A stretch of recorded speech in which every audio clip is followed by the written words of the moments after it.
好，那我们来看看美国的总统吧。川普到了联合国去演讲，哇，这个总算比上次风光一点点，因为上次他讲的话，在台下很多人在讪讪的笑着。这一次呢，他讲的演讲呢，却是 CNN， 他会不会被关掉？CNN 继续帮他做事实查核，一点一点的提出来，因为 CNN 觉得很荒谬，他说所有的内容几乎全部是胡扯哦，直接是这样形容的。因为这联合国大会里面吹嘘的事情，包括说他自己促成了6场战争的和平结束。那他特别去查核几个根本他不算战争，或者是他说以色列跟加沙走廊的战争，因为靠他所以结束，人家战争也还没有结束，等等的，看起来就要拿诺贝尔和平奖不管吹嘘通膨气候世界局势都靠他这件事情，他被 CNN 笑了一个透。但是呢，在联大还有说，被阴谋给3重破坏吗？怎么会搭手扶梯搭到一半停下来了呢？太诡异了吧？那或者是去演讲的时候，他讲了本来是20分钟，讲了1小时，说因为他的读稿机 prompter 居然坏掉，提词机是坏掉了。为什么其他人不会坏，只有他坏掉？他就特别讲，一开始演讲开始就说我的电扶梯、提词机连音响都故障，是真正的耻辱。这些事故是3重破坏行动，联合国秘书长必须立刻展开调查，有人要丢工作了啦！那联合国回应说，川普的摄影师误触手扶梯安全装置，然后提词机是白宫自己操作了，难道白宫有间谍吗？内鬼吗？但总之，这样的一个风风光光的演讲得到，当然他也是一直笑联合国是没有存在的必要。那结果是如此。那川普在国内的部分移民政策是反噬吗？美国的 ICE 移民署开枪射杀非法移民的消息，在芝加哥执法的时候引起了争议。川普在联合国大会特别提了这个移民的事情，他警告这些其他的联合国的会员国说，不赶快收紧移民政策的话，会让你的国家走向地狱。所以他做的事情永远都是对的吗？而由于这个移民的政策呢，引起了太多的仇恨，结果德州的达拉斯办公室直接发生枪响，都是数百码之外，他们的枪支的这个不知道是训练太多了，就可以很准确的直接由远处的用枪击，直接造成了3个人中枪，那直接把人给杀死，3死1伤然后呢，这个枪手虽然远，立刻有被追到，但他立刻就自枪。就不用负责了这样，但是那个嫌犯遗留的弹药上面刻的就是反 ICE 的字眼，显示他就是对于反对移民执法的立场有关吗？枪手朝 ICE 开火，川普说是极左的民主党妖魔化执法人员所造成的。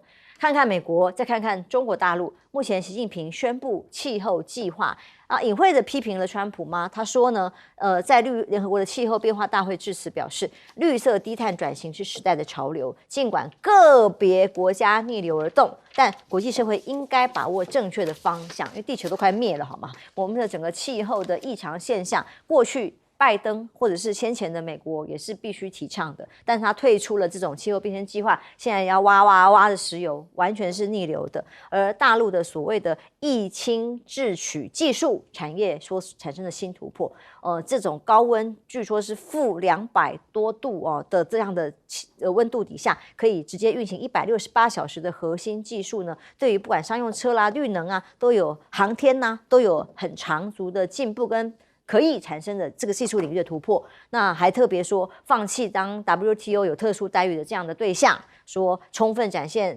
成为负责任大国的这样的担当，不再寻求 WTO 的特殊的待遇，在这个各种的经济的进出口上，大陆专家说反而有利于谈判，也是表示跟美国的保护主义不一样，他们是多极的贸易的世界美中贸易博弈现在还在谈。那这个贝森特的谈话里接受媒体访问的时候，他特别点名美国跟中国谈判并不是毫无筹码。其实他这样讲是觉得我也觉得蛮惊讶，是说他说他跟中国谈判并非毫无筹码，他已经先认输了很示弱他包括飞机引擎零组件特定化学，这些都是中国大陆依赖美国的领域，数起来负面表列好像也没有几样。可是这个谈话里新闻报道我看到比较特别的是，他特别提到台湾所谓的风险大陆这个还不是最大的风险，最大的风险是台湾99%的半导体晶片都在台湾身上，这才是美国最大的风险，难怪要把台积电拿过去。那包括了大陆传出来说这个谈判的有一个关键的要点之一是包括了飞机的问题哦。有消息人士说，大陆的商用飞机目前计划今年交付大概25架哦。那买波音如果不买啊，或者是有增加，这个还在谈判。那但是自己的商用飞机有没有办法真的完成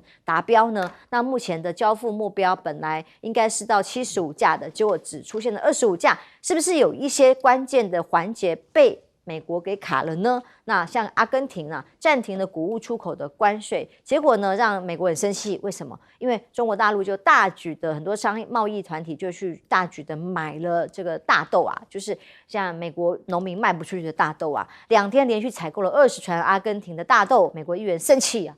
痛骂说阿根廷背刺我们，背叛了我们啊！这是根据路透社的报道，20船130万，在美国帮助阿根廷稳定经济的时候，却损害了美国农民的利益。这传到了川普耳里，不知道还要怎么追究。亮哥，看看川普在联合国的表现。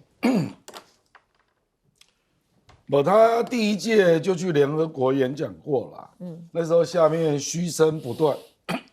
那这次大家不敢嘘他了，因为上面搞不好有美国官员在那边点名，哪一个国家嘘你，回去要增加关税报复，所以大家就静静的听完啊。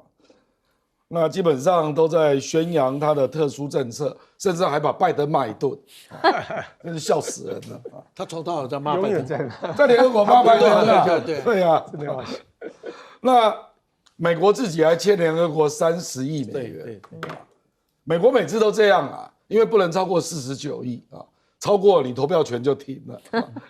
那现在欠到30亿啊，其实联合国可以跟他讲啊，这血赖清德啊，左荣泰不是这样，你给我砍预算，你钱没给我，所以电梯没电啊。哦，原来如此，可以来跟他瞎掰啊。司机也没有这个我觉得中美现在的关系是有点斗而不破，谈而不让，有点这个味道。那其实大豆，你如果要去救责阿根廷，那巴西不是更严重？真的。其实这个坦白讲已经来不及了啦，因为美国的大豆，因为它就那个现在船还在海上，巴西那个船还在海上，9月出船的嘛。那你现在要立刻下紧急订单，我看不可能了，所以很明显是叫台湾来垫了。我们台湾不是要买多少算多少，我们要买100亿美元嘛，4种农产品嘛，我估计第一个一定是大豆了。有这个项目。对啊，那就台湾先补个这个20-30亿美元的大豆吧，那我们开始吃转基因的豆浆了。那个都是转基因的。对啊，都是转基因的豆浆跟转基因理论上是只能当饲料。对。那我不知道我们阿兵哥会不会吃到豆浆？我们平常就会知道了这样子的。对了，因为它会大量进来。对。那因为它卖的给大陆都是当饲料用的，或者榨油。那人体食用的都是用非转基因的。对那所以我不知道会发生什么状况，可是我们台湾要接盘啊，接一部分的盘那中美互相卡啦。坦白讲，这2招美国已经用过了，就是 C919 的飞机引擎嘛，它已经用过了。可是 C919 未来会大量制造，那你美国的引擎公司它是美法合资嘛，其实你也会赚到很多钱。所以 GM 愿意吗？就是 GD 啦，通用动力公司愿意吗？我严重怀疑。那另外一个化学品就是石化上游，我印象中是叫乙烷那个美国是最大的生产国，可是美国也因为这样，就中国的市场，所以他把这个石化业建立起来了。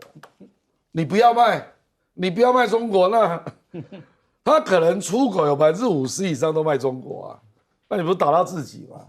所以我是觉得这2个筹码他都用过了，对，那后来又恢复所以我觉得贝森特真的是没有在认真动脑袋，因为这个连我都知道，因为本来是制裁了一阵子，然后业界反弹嘛，他又回来了那中国 C919 出击比较慢其实是因为它的生产线不够多了，而且它国外的签单量还没有那么大所以他不敢把生产线立刻做大了，因为这样还是有风险，所以他还是要等欧洲、美国4行政的问题了，尤其是欧洲，那目前还没有签下来。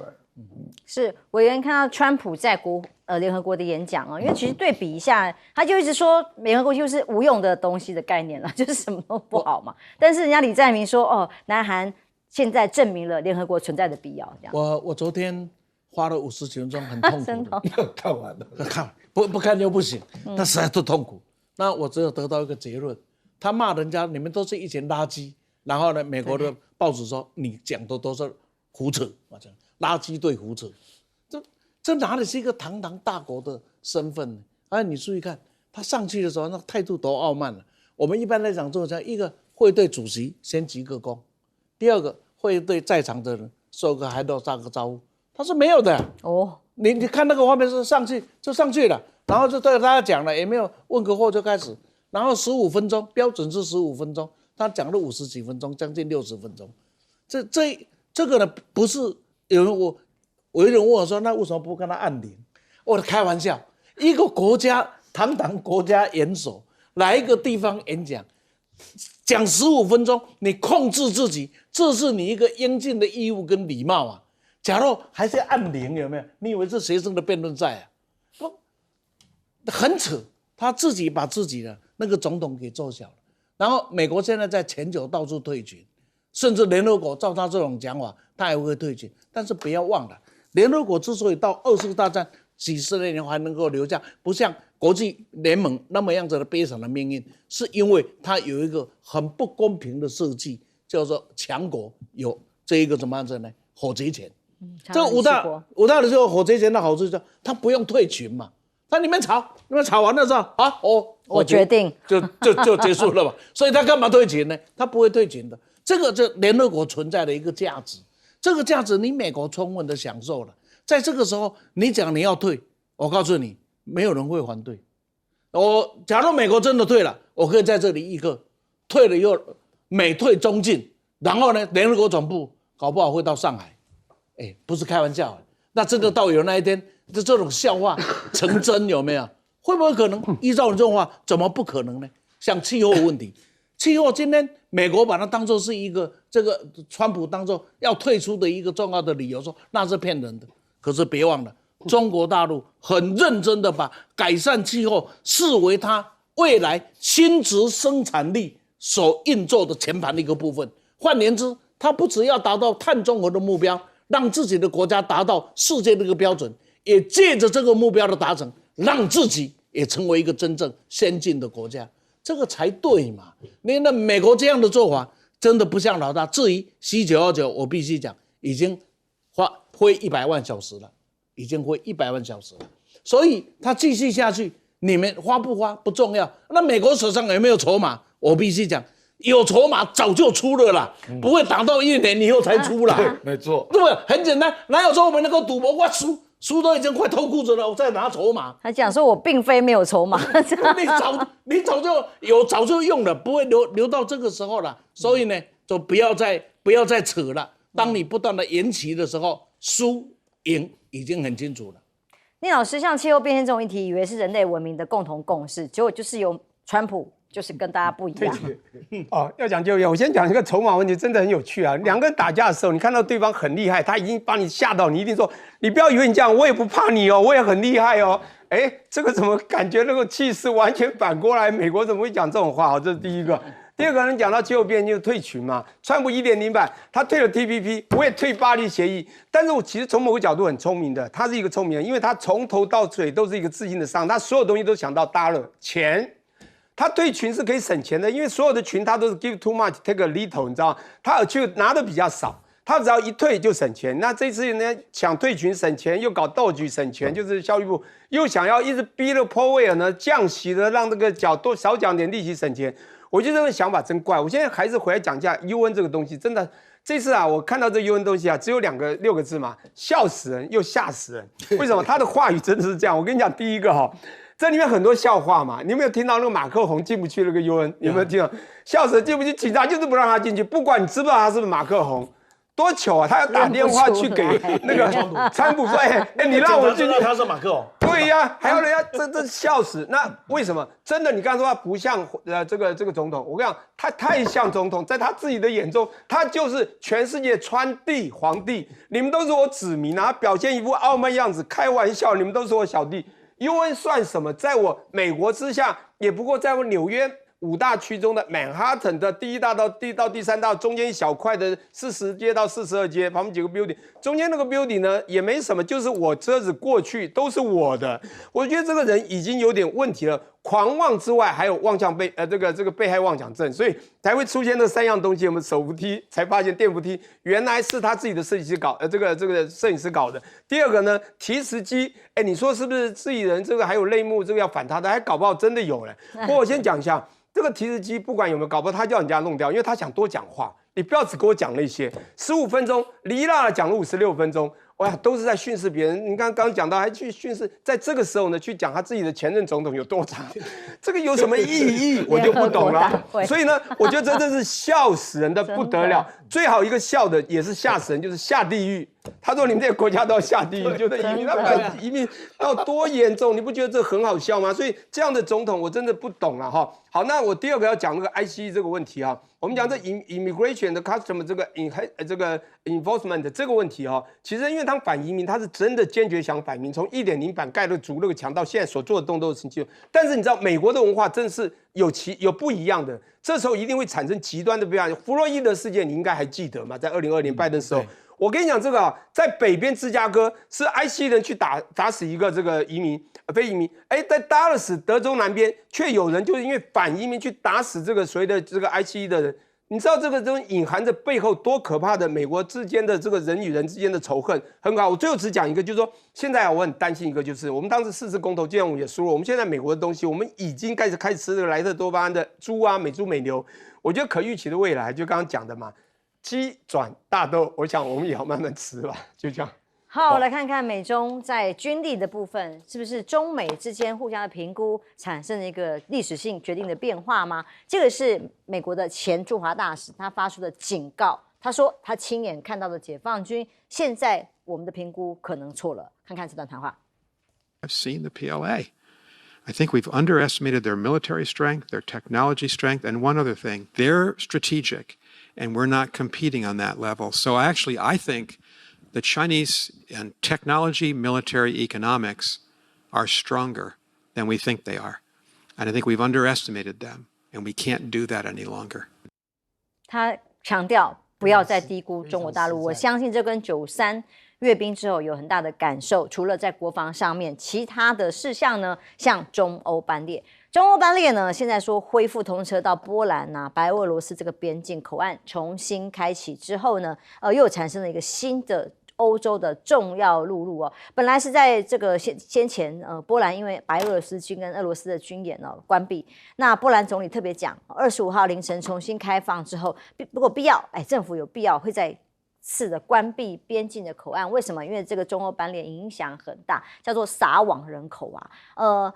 湖南被形容叫做人才输出的大省，从这里大规模的引进计划之后呢，湖南省各种的省办的各负责人呢，还分了6队6座城市去招贤引才。中欧班列从长沙开始开6000列，开行的规模被称为是第1全国的全国方阵。那拥有12条稳定的运行路线，跨欧亚非常重要的30个国家，100个城市，从不用海上不用空运，只要陆路就可以达到的，连续6年的稳居全国第1方阵，4年年度是发挥了发车超过了1000列，成为运输亚欧的黄金通道。越来越多这种班次，所有的货物要从湖南开往欧洲。其实像在美国的现在这种对抗里头，跟欧洲的关系，其实中欧班列也是一个很不可取代新的便捷通路。那当然很多的交流跟沟通也就是停不下来的。在核心地区新疆被看到是习近平在一个活动里头，中央代表团抵达了新疆的乌鲁木齐，这不是西方很多国家说什么血汗棉的地方吗？结果他在这个公开的活动里面告诉大家说，这个是党跟国家历史上的第1次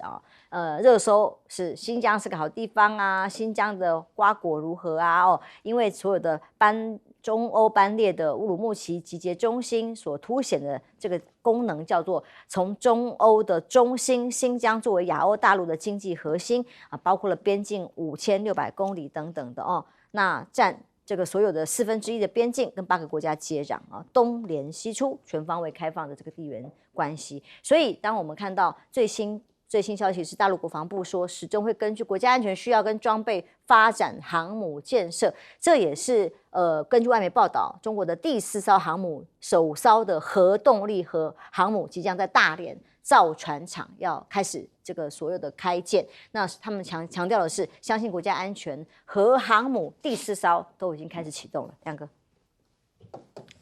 我这伯恩斯是9月24号讲的话啊。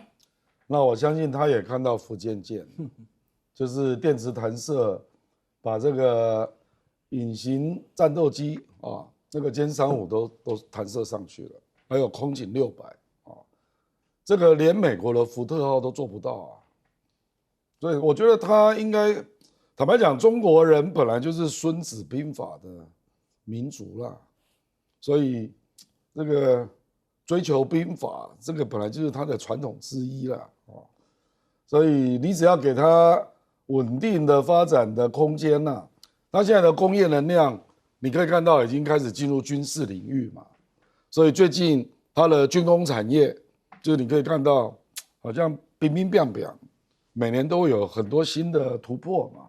这我想他都看到了啦。其实美国目前确实是在争论啊，因为2025年的国防战略即将要出炉。那海格塞斯不是透露了一个讯息吗？说美国大概要回来聚焦西半球，那意思就是西太平洋啊、中东啊，那以后就次要啊，先把美国本土护住了啊，包括这个巴拿马运河啦、格陵兰啊，看可不可以抓到手里了啊，然后国内的非法移民啊，把它驱逐啊，那附近国家的贩毒啊。派这个军队来做镇压，可能会焦点会蛮不一样的，尤其是在川普未来的两年多的任期内了。那这个当然会造成西太平洋整个战略战术的调整啊。那至于波兰关闭边境啊，我认为真正的压力是来自他自己啦。因为坦白讲，这个也对他来讲也是重大的收入啊，而且你得罪一大堆欧洲国家。你挡到德国，挡到荷兰，人家会抱怨嘛。中国其实影响很小，因为他们是到了这里钱就断了，后面是后面的国家要出钱的啊，所以是欧洲的国家在抱怨啊。那人家也因为这样，所以开始在识别的可能性啊，比如说以后中欧班列可不可以绕过波兰啊，或者用北极航道，至少有几个月可以用嘛。大概之类的，所以波兰大概也知道不能这样硬搞下去了，而且它也有农产品要卖到中国，那也有这个回运的问题啊。那我觉得这里讲到中欧班列，比如说湖南啊、新疆啊，事实上都是一带一路的整个大的计划带动的啊。那其实带动最明显是新疆啦。我觉得中国大陆新疆的维吾尔的跟汉族的矛盾，逐渐淡化，没错，就是因为经济发展。你可以看到，它从2005年到2010，经济成长率是11%，然后2010到2020大概是7到10%，那最近这4年还维持在6到6.5之间。我觉得这个是主要因素啦，就是。本来是南疆蛮危险的，那现在南疆也慢慢带动了嘛，那个边境就是卡死嘛，所以我觉得经济真的是消解族群矛盾最有效的方式了。那新疆就是最明显的例子。好，我们休息一下，马上回来。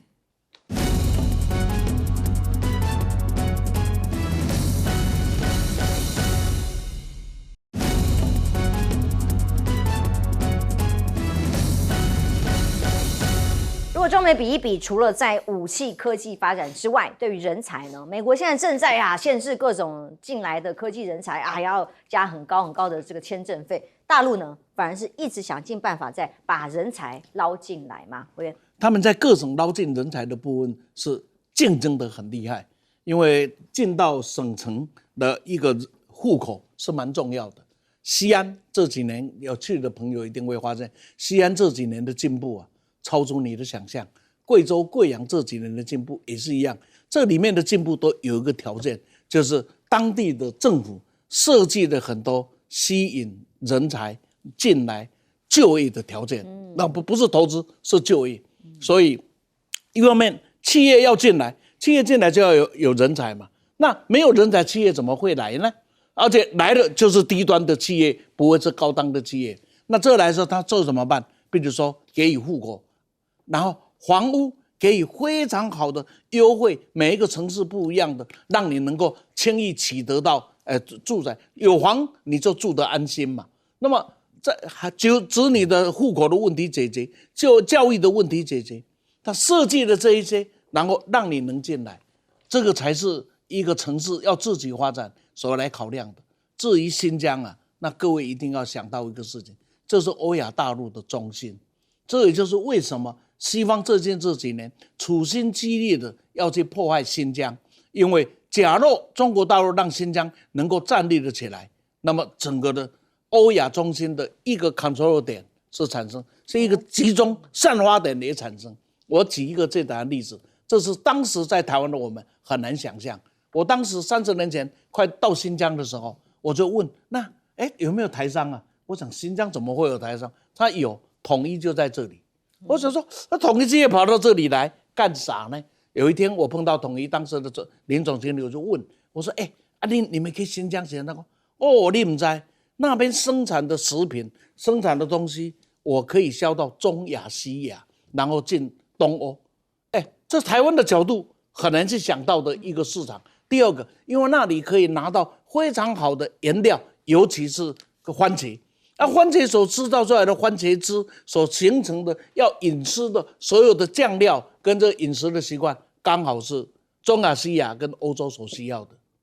这个就是我们当时没注意。不止如此，今天的新疆已经变成，我们就以棉花来讲，过去的棉花采集完以后，然后必须呢这个送到这个东部，然后去印刷棉布，然后再做成衣服再回来。现在不一样了，现在是棉花在这里产，纺织在这里产，制作在这里做。东部的上海、广东这边是负责设计，然后完了之后就从新疆出口到中亚、到欧洲，这个厉害，完全改变了。所以现在再去看新疆，已经跟30年前会有很大的差别。虽然第一次到新疆的时候，我就被吓到了，边城的乌鲁木齐居然有这样子的市况，跨欧亚的新的产业供应链。我们休息一下，马上回来。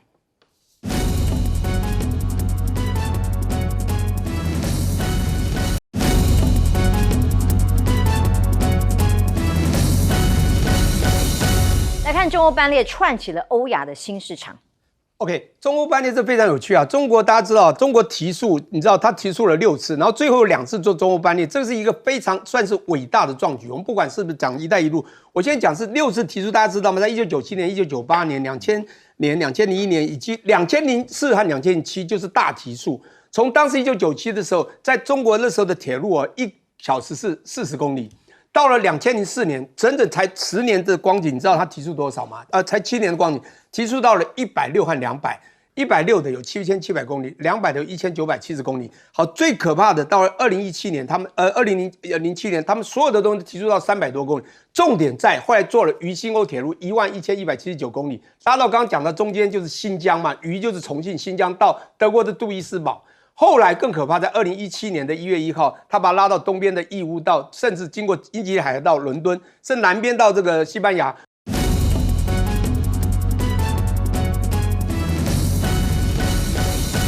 观众平安，欢迎收看 TBS 新闻大白话，我是王浅秋。首先介绍这一节加入我们讨论最新国际国内大白话的来宾，第一位是耶鲁政治学博士郭正亮亮哥，大家平安。前立委李胜峰，主持人好，大家好。淡大财经系教授聂建中老师。全球观众大家好，我们继续来看花莲的灾情。花莲到底是堰塞湖议题还是溃堤？政府叫大家不可以讲溃堤啊，是议题，但重点是灾情真的就是太严重，水量太大。灾民甚至说要求国赔，政府在干什么？这个影片因为没有得到授权呐，但是这里面的很多的灾民的受访都是在泥泞满屋的空间里头。像这位花莲灾民讲，坐在冷气房吹冷气的人，我就问问你，这个国家要怎么办？百姓要这个国家干什么呢？他指的当然是政府官员呐。花莲灾民说，靠政府会倒，垃圾政府哦。为什么他们会这么的气？当然是跟早就有发现堰塞湖的问题，但是没有能力解决有关。是没有能力解决，还是根本找不出方法，还是根本没有去想办法？我们大家来思考一下，从这个时间轴，大家来看一看。当然，现在救灾救难优先，但是这个责任的厘清是灾民生气的原因。在4月3号的时候，有强震造成整个花莲山体的震动，地下地质就不稳定了。到了7月21到26。哇！初步侦测形成的堰塞湖，还有这个山上的泥沙崩塌下来造成的这样的现象的结果，到了8月12号，看到了徐榛蔚县长马上就去求救，还有很多新闻跟中央的反应都看到了相关的内容，说上游在马太安溪这里发现了堰塞湖非常的严重。他说如果没有及时解决的话，会变成山上的不定时炸弹，随时这个水流一崩下来不得了，要求拜托中央行政院协助处理。当时行政院卓荣泰是笑着跟他允诺说，会请经济部、农业部尽快提出解决之道，让地方安心。这个时间轴已经到了8月13号隔天，看看农业部部长陈俊记怎么说的。有关于马太安的这个堰塞湖本身那我们农业部一定会努力的去处理。虽然说这个堰塞湖其实它的来源已久大概90几年就开始形成了，但是因为它现在坝体本身大概有1.7公里这么长，所以我们评估是没有立即溃堤的危险。但是为了下游的居民，我们愿意努力的去做。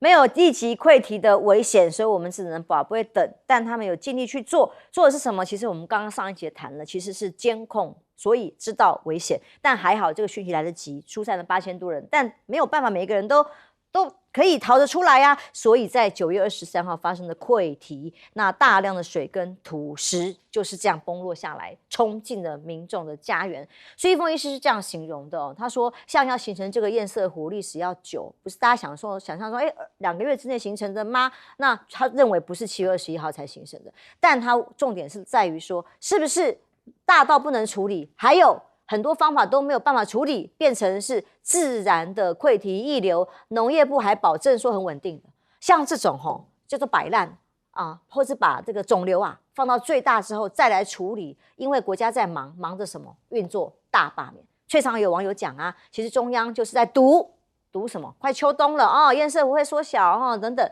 结果现在赌输了，代价就是现在已经是15条人命跟一堆人的财损，还有一些人找不到。改天拿你的命去赌，你愿意吗？那很多人讨论说，其实早在7月6之前大罢免那天就有各种的影像指出，如果不赶快处理，会发生重大的意外，这是会爆掉的。随后应变小组就成立了，然后追踪进度之后，就等到破题的那一天，8月13号开会被质询的农业部部长呀。所以林涛形容这个叫做中央消失的60天，整整60天，中央政府在727之后继续搞823，随后启动了2026民进党选对会，就是不理花莲乡亲迫切遇到的问题。其实还有台南，他们那个时候才发现，才会稍微去管理对于政策、对民生、对于减灾丝毫没有兴趣。那行政院院长卓荣泰他那个动作就跟傅昆萁2个人的对话不耐烦，他讲到是地方在这个测人数的问题上面出现瑕疵之后，就跟傅昆萁出现了这个对骂，然后很不耐，然后愤而离席。他说人们都在问你在急什么，急着跑掉去哪里，过去的60天都在干嘛。大陆网友有一篇贴文，其实我们看一下，他在讲的是一个例子，好像也是有他的道理他的事实如果是这样的话，是可以值得参考，是一个方法呀。当四川汶川这里发生了8.2级的大地震，形成了是34个堰塞湖10个西湖，1.45亿立方米这么大的湖的水量因此呢，当地出动的是6架直升机，然后吊挂80多台各式工程机械，挖了1个礼拜，整整1星期，不眠不休，然后把居民早就撤出去安置好了，最后解决了堰塞湖的问题。他说：“你以为我们，当然你们也说很偏远嘛，我们不是说地方很偏远很难到达嘛？他们也是还去跟俄罗斯救了什么借了直升机啦，还有相关的设备等等。”就借来处理，租来处理也好，总是有办法。大家讨论问题的时候，底下却网友的留言是什么？有一些青鸟妈问题很简单，却不是你们该来的地方，回家好好待你说这个方法什么图2个村吗？望周知是不是这样呢？但总之就先看不下去，没有办法理性讨论。民党创党将满39周年，这几天好多党庆赖清德总统说不足之处会检讨，清廉勤政爱乡土的创党精神还在吗？希望大家继续鞭策与指导，不足之处我们会虚心检讨改进。会检讨吗？国不泰，民不安，民不聊生。像花莲的状况，灾情还要赌多久？那当然，沈富雄讲话他讲得很恨，他说根本赖清德不配当总统。从任命前内政部部长徐国勇为党内秘书长这件事可以看出来，他不认为有错。而且呢，重点还是在对内立威。那很多人党内敢怒不敢言之外，对国内的这种互相树敌更是严重，一路就准备躺着干到2028嘛。亮哥，我觉得那个大陆的网友提到6架重型直升机它就要吊挂大型机具嘛，不然那个地方你到不了嘛。事实上，我们这个堰塞湖也一样也没有路。对，听说走路要走差不多7、8公里那可是问题是你那个大山猫你怎么上去所以大陆当然用大的直升机，用大机具，就在那边弄了一个建设平台，然后就迅速施工嘛。这个就是我们中央团队的问题嘛。其实，在上1个小时我就讲到嘛，726他们就知道问题蛮严重的，所以预估10月初可能会溃堤。他们事实上就已经认为有这个危机了嘛，所以你中间那一段说大家就是在赌嘛，赌说没有台风不会有大雨或者是阳光那个炽热把它蒸发掉一些那很不幸就事与愿违嘛，就水就越积越多，所以在比较小的时候，也许你可以局部爆破让水流掉，或者是把那个堵住了那个洞口。怎么样做一点分流？那就是一直等，那就越堵越大嘛。后来就到了9000万吨，那你怎么弄跟新化水库水量一样大，所以我才说这个对比在哪里？这个对比就是中央迟迟不愿意做这个决定所以你如果没有大的那个吊挂的空中的机具了那你是不是请国际来援助像大陆说他们是借的是租的，那个时候他们还没有，他们自己没有那个时候是跟俄罗斯借，对，就俄罗斯对去借去租的吊挂的飞机后来中国大陆就自己盖了可是那个时候真的还没有那这个就是一个决心的问题嘛。其实我们讲过，就中央的能力，就是你要怎么处理堰塞湖，你要不要用大的工程把它处理掉这是中央的部分。地方的就是你要不要迁村嘛？我们有讲过，这个两边负责是不一样的，可是地方没有迁村的能力，这个需要资源嘛？比如说你已经累积到8000多人了，你这个迁村至少要迁走5、6千吧？那钱很大你要在周边什么地去盖国宅干嘛？那个钱非常的大，而且不是把人让走就算了。是啦，还要提供就业啦，我知道。复杂，这个就是很复杂。对可是这一次结果你就看到那个光复乡的民众就在那边看着一个不定时炸弹挂在你上面然后大家也不知道怎么办，然后就听中央单位来跟你讲说这个不用担心没有立即的危险只要没有下超大雨那这个会慢慢的分流啦，等等等，你就只好相信不然怎么办？因为住在这里的人每年都在碰到台风，他们都在赌命嘛，所以他们当然只能够相信中央的判断不然你怎么办？不然他就要搬走，要搬到哪里？而且这里都是弱势者，又穷，年纪又大，年长长者对，居多。实际上的状况就是如此啊。我坦白说，不止这个地方这样啊，我事实上还听另外一个朋友说，新竹、台中都有这种状况哦。那这一次就是赖清德赌错了嘛。那个台风真的本来不会进来的，它是在下面，就飘上来。而且当时预报也都是高雄、屏东、对台南比较危险嘛。而且坦白说，雨量也没有那么大。可是就是发生了，就是这样啊。而且坦白讲，那个水流之大，后来总共出来说，本来到9100万吨，流一天只剩下2300万吨。那我刚那个傅昆萁办公室还寄给我说，现在只剩下1500万吨。这个水流这么快，一天6800万吨就没了，这谁受得了？啊，你还要说这个叫溢流，这怎么不是溃堤？这个没有一个缺口，怎么可能在一天内流掉了6800万吨的这个水泥啊、泥水啦？那这个当然就整个乡就淹掉了嘛，就造成这个结果嘛。委员，我们看到了像这样的状况，灾民现在心里的痛，那很气啊，就是要国赔啦。当然只是说，因为他们还没有空处理这个事情，现在也把家里处理出来再说。但他们骂垃圾政府这种心情，可以理解吧？当然可以理解。堰塞湖不是在人类的史上是第一次发现，也不是在最近这个几十年中第一次发现。全世界只要有发生的地震，地震之后又发生的水，就这个堰塞湖大概就是都会发生。那堰塞湖有个处理，它是一个不定时的炸弹，你要把它当作一回事，立刻去处理，不能等，越等啊是都会出问题。所以汶川大地震以后啊，那个是我印象非常的深。汶川大地震后形成那个堰塞湖是很可怕的，一不小心又再来了第二次的灾难。所以最后在当时中国大陆的基建的能力要处理这个还真的有压力，所以当时像这个俄罗斯啊，借了重机器来做处理，引流嘛，就挖出另外一个水道。对，因为而且它最重要的是要把重机到深山里面去。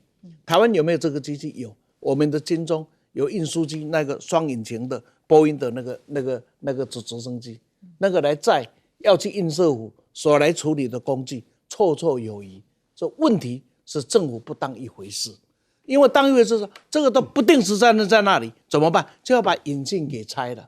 他就不拆引进，我们来赌什么？